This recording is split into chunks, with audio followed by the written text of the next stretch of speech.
Նիկոլ Փաշինյանը իր մտածելակերպով եւ գործողություններով ամբողջովին մարմնավորում է բոլշևիկյան էությունը։ Ինչպես բոլշևիկները, այնպես էլ Փաշինյանի իշխանությունը հիմնվում է 3 հենասյուների վրա։ Առաջինը ուժային բլոկի վրա, երկրորդը կեղծ քարոզչության եւ երրորդը նա փորձում է յուրաքանչյուրի կյանքը կախվածության մեջ դնել իրենից։ Այդ թվում հարկերը բարձրացնելով, վարչարությունները խստացնելով, պետական մարմինները բյուրոկրատացնելով եւ նաեւ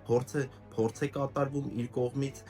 ֆինանսական վերահսկողություն սահմանել բոլորի վրա։ Կարճ ասած, ամեն կերպ փորձում է մարդկանց կյանքը բարդացնել եւ վերահսկել այն։ Հայաստանի իշխանությունները ապացուցեցին, որ իրենք չեն հասկանում գլխավոր խնդիրներից մեկը, որը այսօր կանգնած է պետության առջև՝ մարդկանց դարձնել ինքնուրույն, չխանգարել մարդկանց, անգամ պետք չի օգնել, ուղղակի չխանգարել մարդկանց նախաձեռնություններին եւ կայացմանը։ Փաշինյանի բոլոր հրամանները ուղղված են մարդկանց ստրկացնելու եւ վերցնելու նրանց ազատությունը։ Ի վերջո, դա խոսում է նրա թուլության մասին, քանի որ նա չի կարող իրականացնել գործող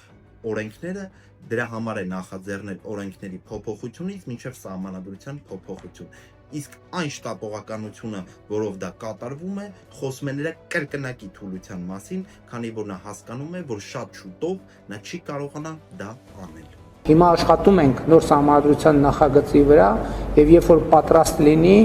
մենք ըստ ամենայնի կգնանք հանրակրվեի։ Ըստ էության դա նշանակում է հետադարձ կատարել, վերադառնալ 35 տարի հետ։ Դա անխուսափելիորեն հսկայական անորոշություն կստեղծի, որը կանադառնա յուրաքանչյուր անձի վրա։ Ես հասկանում եմ, որ լայն հասկացողությամբ ժողովրդին շատ չի հետաքրքրում, թե ինչ օրենքներ կամ ինչ որոշումներ են կայացնում պետական մարմինները։ Իրենք ապրում են իրենց առօրյա հոգսերով, բայց դրանք կանադառնան յուրաքանչյուրին։